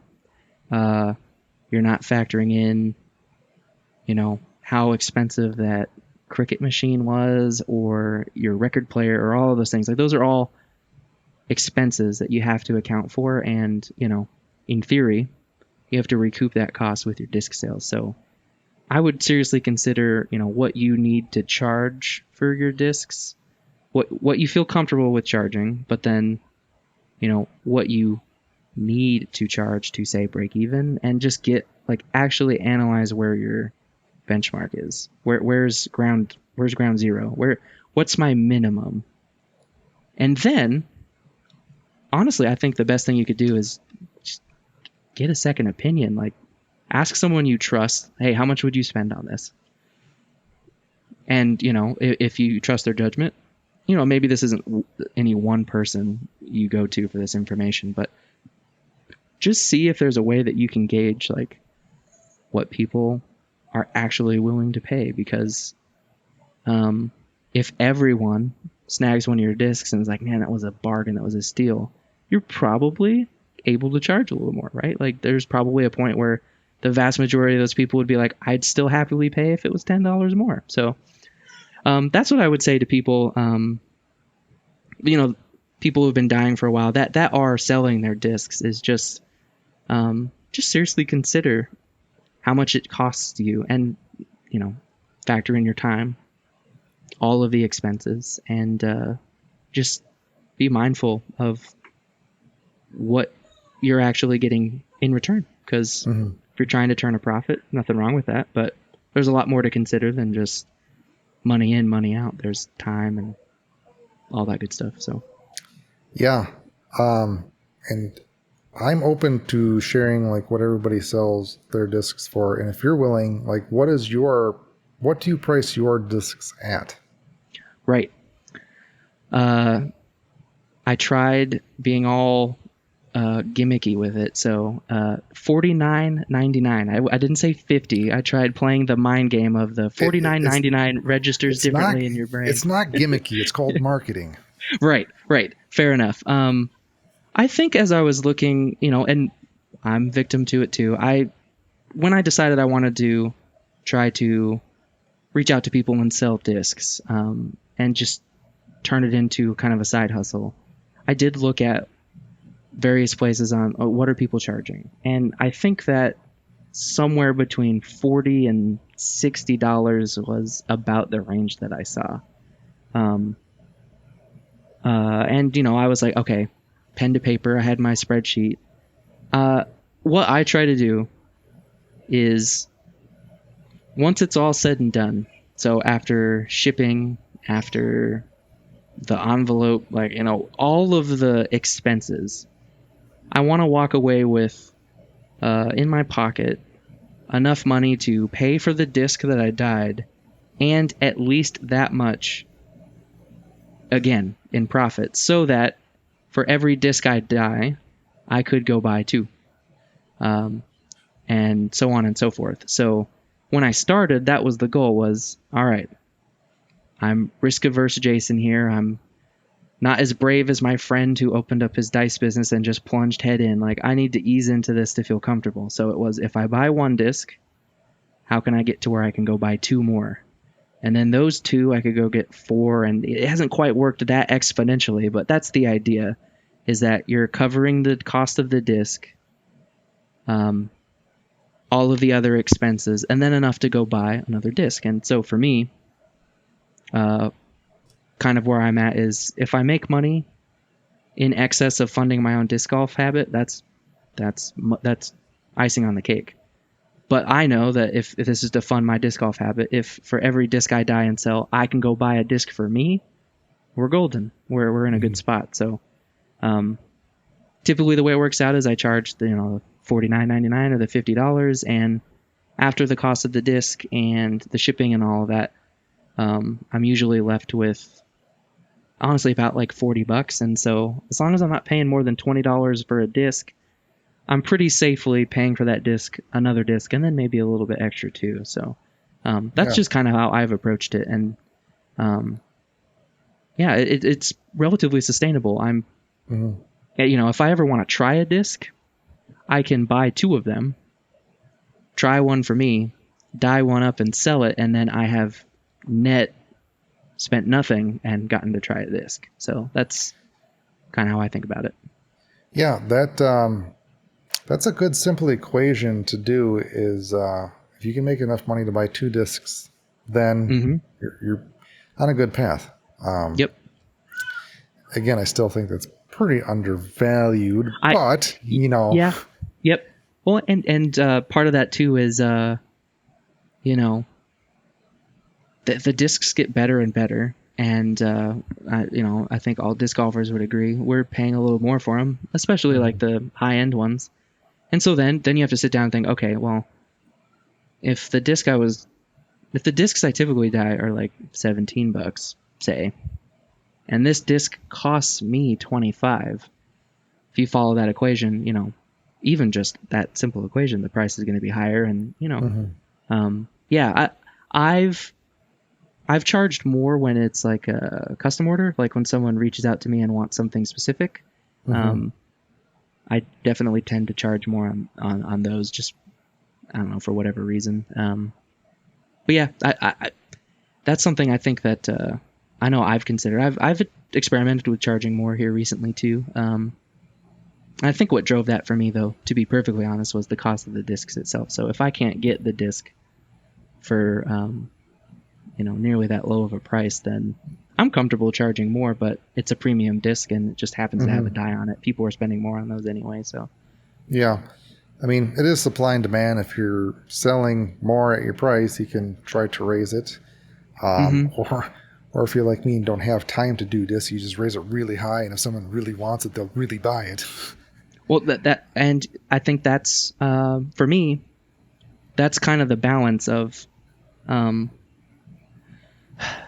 gosh, I don't know. I'm looking over at my little inventory here. I probably have like 13 or 14 discs that I've dyed and am advertising or selling.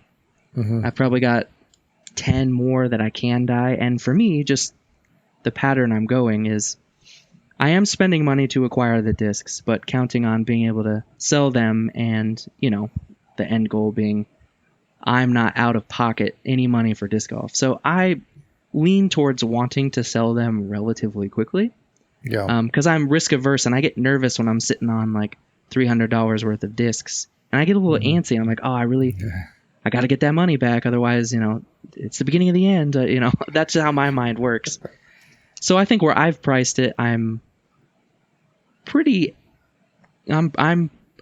comfortable on how quickly I can get them sold. But I've also, if you're willing to play the long game, you put a lot into a disc and you think it's top notch, I 100% think it's totally worth just knowing that there's going to be someone somewhere that disc just speaks to them. That's the one they want. It's exactly what they want, and they're willing to pay a higher price for it. And maybe that's something I should consider. I know that I have my own sense of what looks good, and so occasionally I'll make a disc where I'm just like, I would buy that. Like, I would spend $80-$90 on that disc, and then maybe I should listen to that voice in my head and list it for that price and just trust my own judgment at this point. And maybe same amount of effort, same style, but just the way it turned out, it just captured magic, and be willing to charge to reflect that magic. So I think that's probably an area I could listen to myself more on too. Yeah, no, absolutely. And I'm just trying to think of like just any other artist terms. Typically, higher paying clients or clientele are easier to work with than the cheap ones. So say if you charge like a cheap commission, they want everything from the moon and back for $30.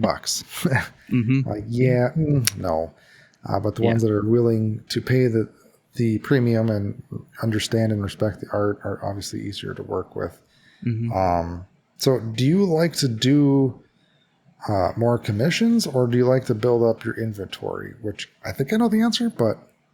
Yeah, I'm kind of an inventory guy. Okay. I'll do commissions here or there. I like doing them. Admittedly, they stress me out a little bit, particularly when someone sends me their disc. Yes. It's just a lot of responsibility. I'm just taking it seriously, but maybe to the point where I psych myself out and I'm like, I do not want to ruin this guy's disc. But maybe that's other advice too, is I would just say, there have been people who've reached out to me and like, ooh, I'd really like this done. And it's just not the style that I work in all the time, or I'm the most comfortable with. And you just got to be willing to be like, hey, I mean, I could do this. I could take a stab at it, but I know someone who does it way better. Like, go DM this guy. Like, this is what he does. Check out his page if you like it. I'm sure he would love to do this, and I would be more confident having you go get it from him than me. So I just make the expectation like, hey, this is my style. This is what I like doing. This is what I feel like I can guarantee you I'm going to get you back something that's awesome. So maybe, I turn away some business doing that, but that just helps me go into it feeling like what the end result is going to make both of us super happy. Like, I'm not going to feel like I charged you for an okay cell die or an okay, insert style. But I know that I can spin die and make something look awesome and get that to you. So I do it every now and then, but it stresses me out. No, I've done the same thing. It's like, I could do it, but I don't really want to. Here are some dyers that can that you get happy results from. So and speaking of selling stuff, have you vended at events, or are you interested in that? I have. I've done it once. So last year, in the Kansas City Wide Open, last year the tournament, it was the same weekend for pros and AMs, and so the block party, or whatever you want to call it, was super accessible, and there wasn't any red tape.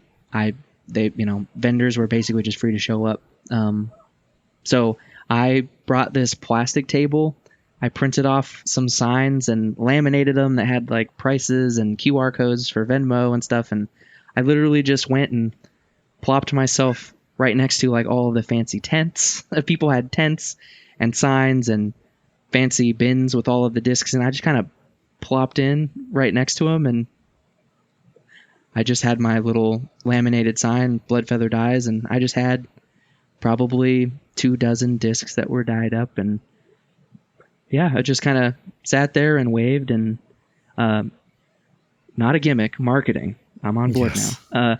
My wife made oatmeal cream pie cookies from scratch, and so we were also vending cookies, which was a nice way to get people to come over. And she sold more cookies than me, than discs. We sold more cookies than discs, but I eked out in sales just a little bit. So I sold a couple discs and she sold a couple dozen cookies, so it worked out. But it was super fun. It was fun. I felt a little outclassed because there were legit vendors there, but that's nothing to stop me from doing it. Or I don't know. I feel like my crappy plastic table had some charm to it, so I had a lot of fun. Yeah. Again, it's just like this time you got to get out and do it. Well, that's exactly what it was. It was just kind of I dye discs. I sell them online. I play disc golf all the time.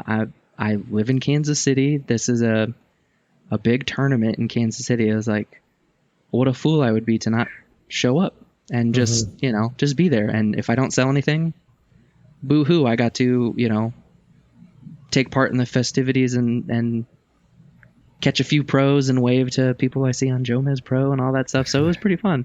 And I would do it again. I've also been tempted on like just kind of low stakes local tournaments, just showing up and selling discs out of the back of my car, which I've seen people do. So some of it's just what do I want to do with the day?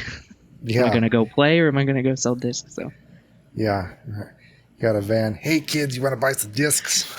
You want some candy? I mean discs. Come in here. So if you were to start disc dyeing, is there anything that you would do differently knowing what you know now? Let me put it this way. I think that at least the crowd that I seem to follow on social media, I'm not a big social media guy. Like I don't even have a Facebook, which is probably killing me. Should probably get a Facebook. But I do Instagram and Reddit, and at least in those communities, I think it's clear to me that a lot of disc dyers are as much like content creators, like making awesome reels on Instagram or putting out tutorial videos or, having a YouTube, I think that if I could go back in time, I would just put more effort into that up front or early on. I think I could still do it, but I do have this sort of daydream every now and then of like, okay, I'm going to wake up and be a YouTuber. What am I going to do? And the only idea I've ever come up with is how long would it take me starting from scratch to turn disc dyeing into a full-time job? Because I think if my friend who has the tabletop gaming thing did that, it would be a awesome YouTube channel because he did that, and it would be cool to document that process. And I think that I don't know. I think the same way that disc golf in general exploded with COVID. Like I see more disc dyers than ever. I see a lot of like, interest in it, and I think that if anyone's getting into it to make money, there's just like the reality of it that if someone documented that, I'm sure people would get a lot out of it and learn or know what to expect or maybe what not to anticipate having happening. And one, you should totally do that. I know. It's been an idea I've had for a while. I should just start doing it, right? Yeah. Two, so Jory from Jory Fly Dyes, he was going to put together a masterclass on the business side of disc dyeing. So some tips and tricks and what you should or shouldn't know about that, how to market yourself. But yeah, that'd be awesome if you did something as well. And you're more than welcome to become an instructor and do a masterclass either on that or even on any other technique like your glue masking and spin dyeing of how you do that. Yeah, that'd be awesome. Because it's one of the reasons why I started the Dyers Guild is there's not a whole lot of money in dyeing discs, but I know there's a lot of people that want to dye their own discs, so I want to foster a community to make that easier for people with, consolidated, good educational content that is trusted, as well as resources to get any dye materials. But I'd love to have you do a class on anything.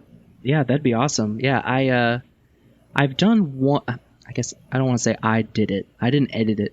I didn't do any of the video magic, but I've done one kind of tutorial with the man, the legend himself, T. Diddy. The difference is doing it on YouTube. Nice. And I just went over a handful of the glue patterns, but yeah, it would be cool just to have an entire repository of glue patterns and an instructional little deal for each of those. Yeah, that's something I just need to put, I guess not pen to paper, but camera to whatever. Yeah, I just need to do that. That'd be cool. I think a business side of it would be a great idea.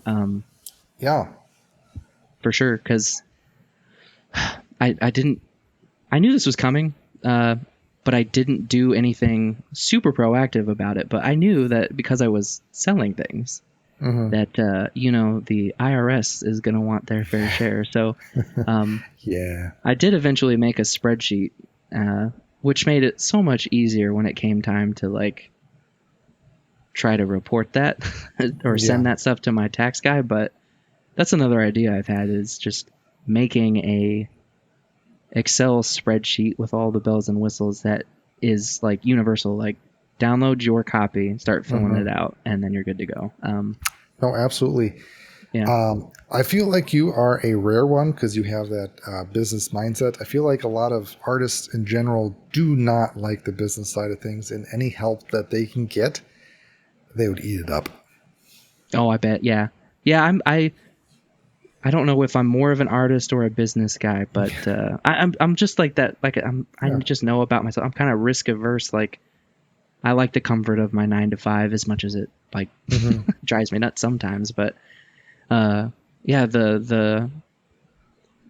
such a stereotype that's true. Like the artist versus the business guy. Like this is a weird, or this is a unique kind of area where like that person is often the same person. Like, a lot of these are like one-man shows, right? So you got to be the artist and have the business acumen if you're really out here to sell discs and stuff. So no, absolutely. And not everybody either wants to do that or is capable, because it is a skill set, because it's different parts of your brain that you have to use.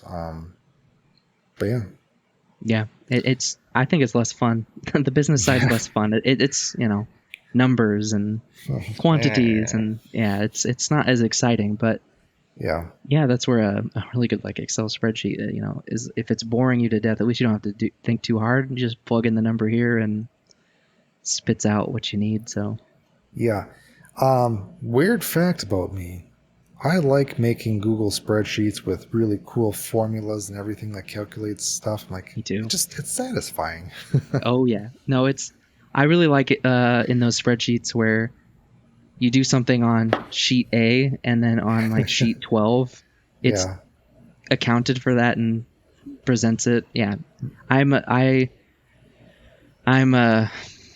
I'm a nut for those kinds of things. It's just super fun. I back in college, like even with like workout programs, I would make an Excel spreadsheet that it spit out like, do this week 1 and then week 3 and then I just love it. Nice. All right. Well, we got to know a lot about your disc dyeing techniques, tips, and tricks, but we're going to get to know you on a personal level now. Alrighty. So the section that I have is your favorite faves. First question. What is your favorite song or band? I think my favorite band, going off of the number of listens, is handedly AC/DC. I had an old iPod and I had over 1,500 listens to Back in Black by AC/DC. I would listen to it walking to and from school. So I think that mathematically that has to be my answer. Nice. Ooh, there you go. Okay. There you go. I maybe listened to it once or twice. I got it when I got my record player because I wanted a record to put on the thing. But nice. Yes, I do have the AC/DC record. It's probably not going to play very well. No, that's awesome. Yeah. I think as long as I can remember every birthday, as long as they put out an album, I feel like I would get that I'd get the album as like a birthday gift. So Nice. yeah, a lot of positive memories for AC/DC. Yes. So a quick side note for I think it was like 8 or 10, and I won. I was published in a poem book or whatever, and the outfit that I wore for the awards looked like the guitar player from AC/DC. Was it Angus Young? Yeah, Angus Young. Yep, like he's in like a school kid outfit, and yeah, that's awesome. So I looked exactly like that. Anyways, what is your favorite food? Me and my wife have been making like a Korean style beef bowl like almost every week for a while now. So take ground beef and cook it until it starts, and I mash it up so it's really small pieces and it starts getting crispy. Like you want it to kind of get not burnt, but you want it to have like that deep dark brown crispiness.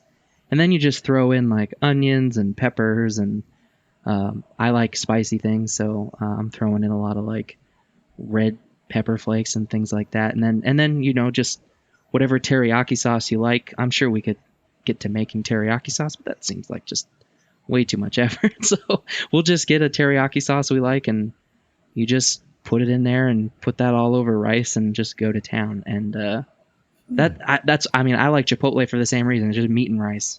Yes. If you can give me meat and rice, I'm a happy camper. Maybe a little bit of vegetables in there. Call it good. Huh. I might have to try something like that.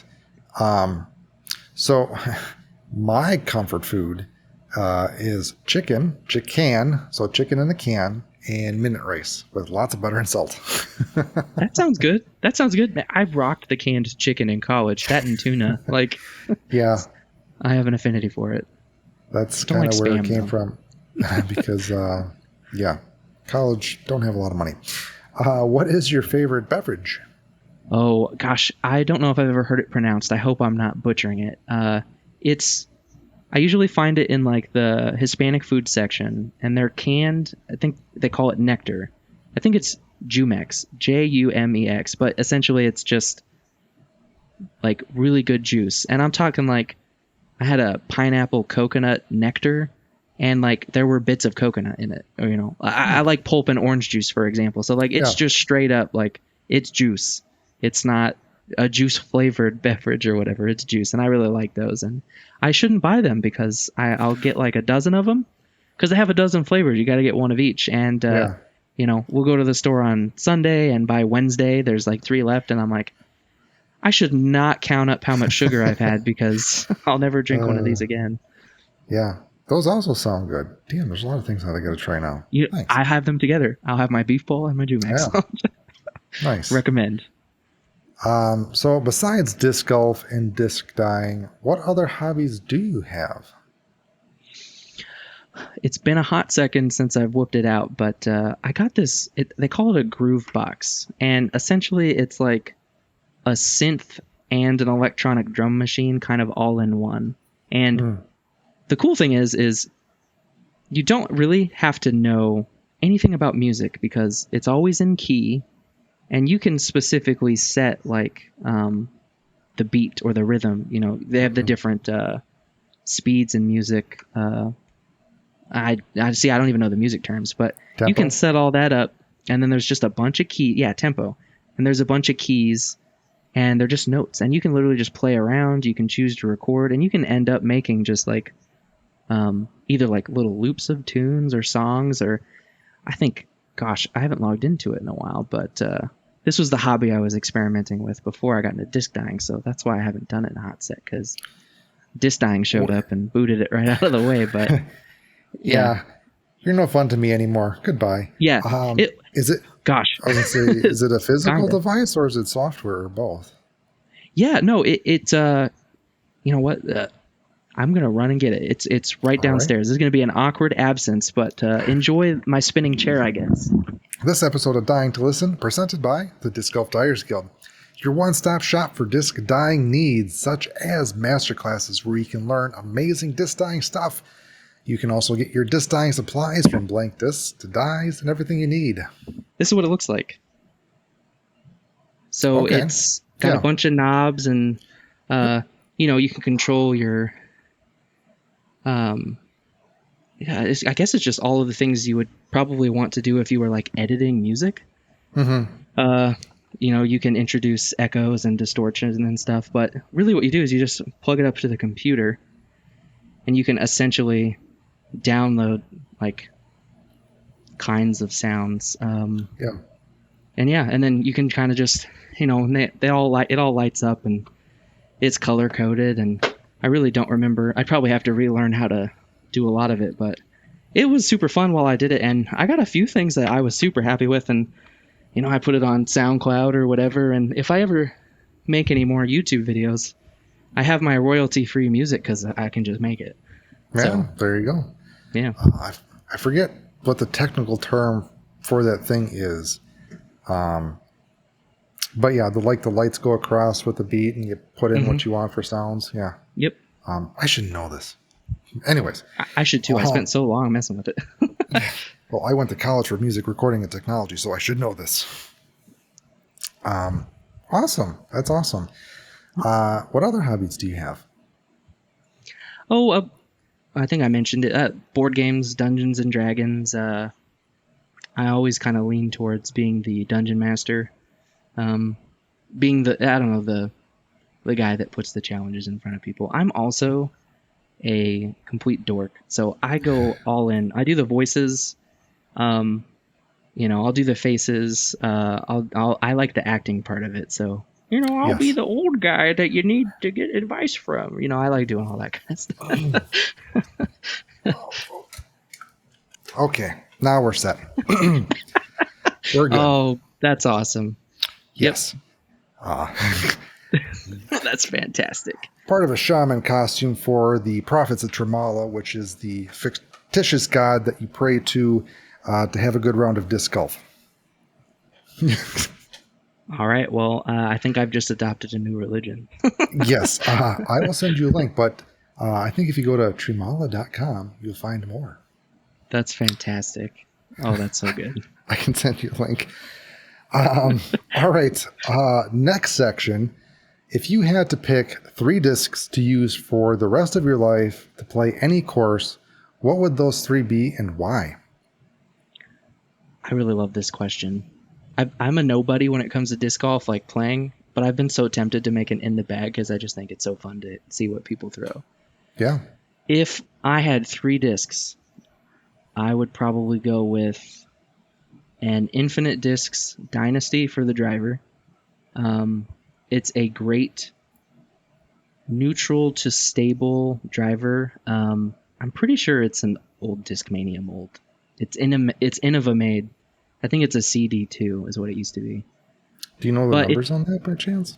Yeah, it's a speed 9, glide 5, turn -1, fade 2. It fits that. That's a good spot. That's a great slot that I think a lot of people bag, which is kind of the like. You can get it to turn. You can get some turn out of it, but it's not flippy, super flippy. It's just that great like super glidey 9-speed. It's the kind of disc where it's a 9-speed, but of all of the discs in my bag, I think I could, if you put a gun to my head, throw that one the farthest, even though it's only a 9-speed. So I'd go with that. I'm really digging the Axiom Hex. I have one of those Simon Lazatl, the little axolotl on there. That one's like, I can throw it as hard as I want and it goes straight. Just straight. Doesn't even really fade much if I really crunch it. So that's probably like my preferred shot in general is straight. Yeah. The Dynasty I can get pretty straight lines too.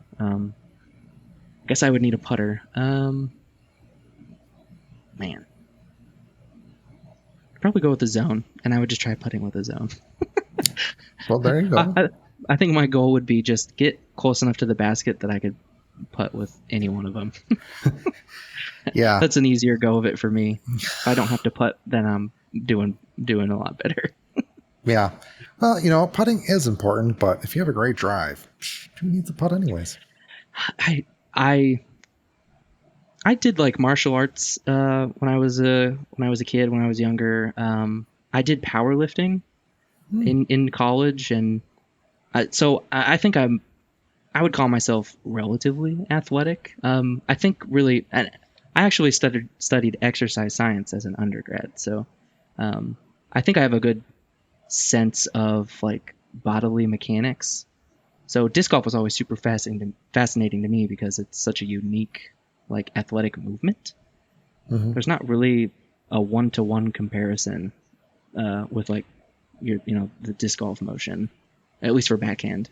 I gravitated toward focusing a lot on driving. Like when I was first got into disc golf, that was what fascinated me. So that's just what I spent more time on. Putting, I think, knowing what I know now, is probably, it's drive for show, putt for dough, but I'm not out to make money playing disc golf, so I'd rather drive for show. Yes. Big distance. Yeah.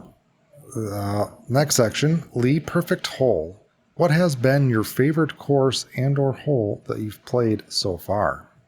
Here in Lenexa, Kansas, a new course just got put up. It's called Blackhoof Park. It was designed by Eric McCabe, and I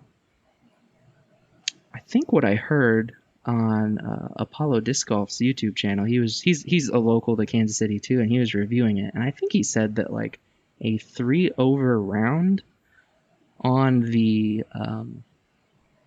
gold layout, so longest tee pad to longest basket, a 3-over is 1,000 rated, which it's a challenging course. I have yet to play it in that layout. I play a closer tee pad and maybe like the mid or the short basket, but I've been really loving that course just because of how challenging it is. Like I have no doubt that there's going to be a professional disc golf tournament there at some point. Like it feels like that's what they designed it for, is they wanted kind of I don't know, I get the sense Kansas City is just trying to get disc golf back in Kansas City at the pro level. And, that's what the Kansas City Wide Open this year. I went to it last weekend and watched Gannon Burr take down the win. Spoilers. Was that was like a silver series, I think. So it wasn't quite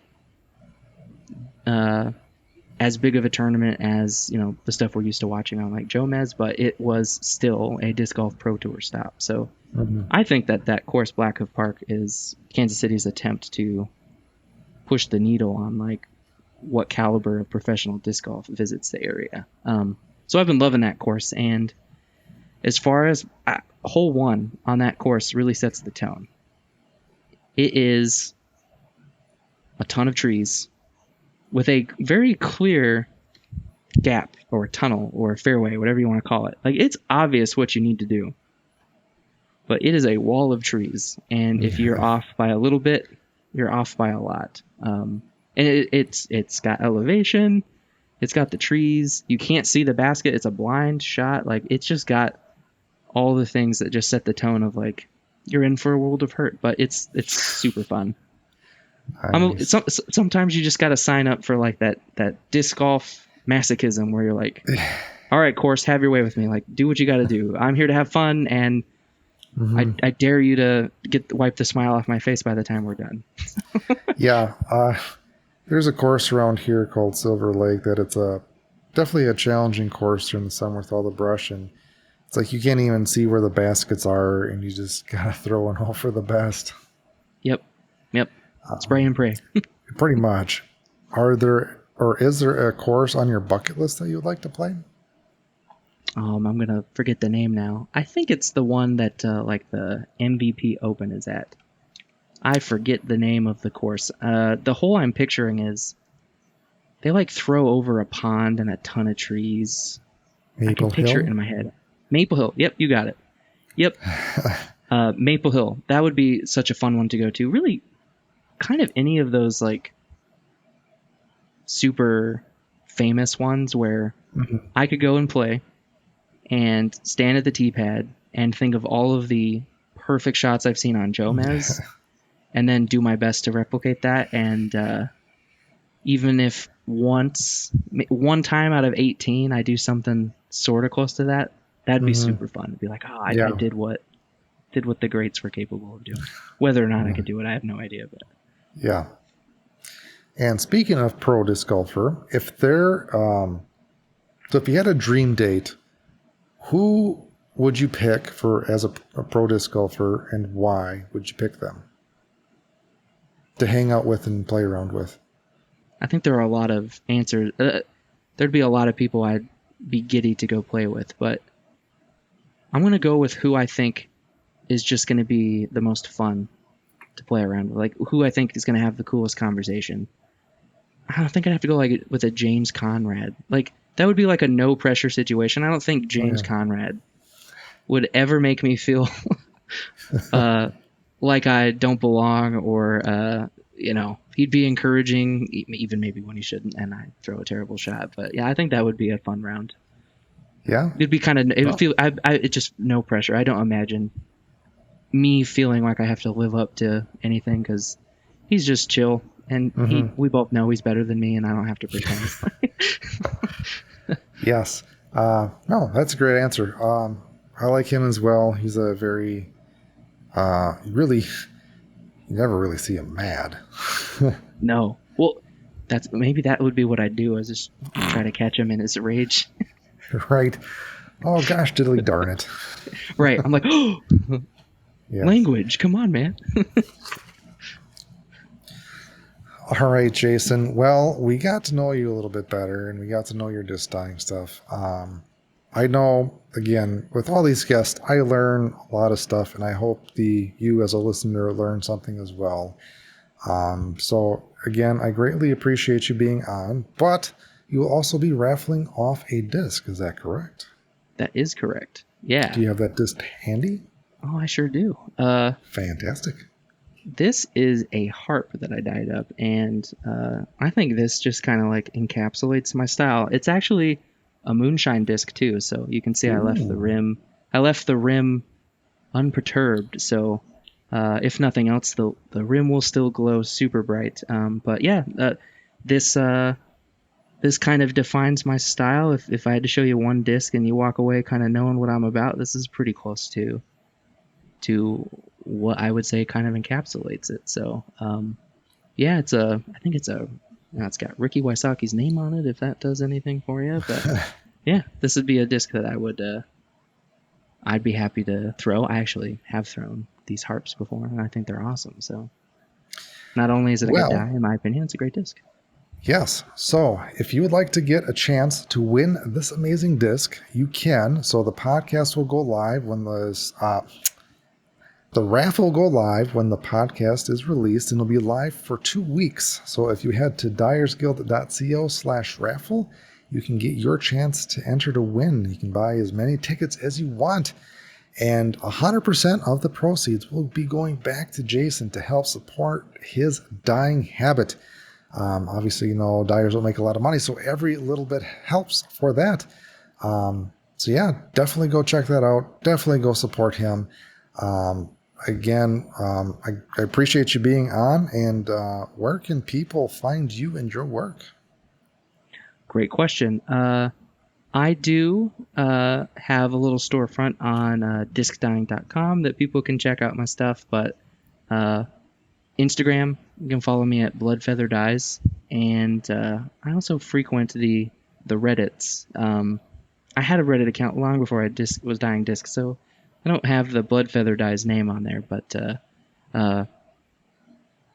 you can go to the disc dyeing subreddit, and I probably even posted a picture of this disc, so you can go find me there. But I think my username is Dry Confusion 1926. It was just randomly generated for me by Reddit. Don't read into that. I think someone was like, "Oh, it's a cool Prohibition reference." I'm like, I don't know if that's what it is or not, but. But yeah, Instagram and frequent the frequent Reddit. Cool beans.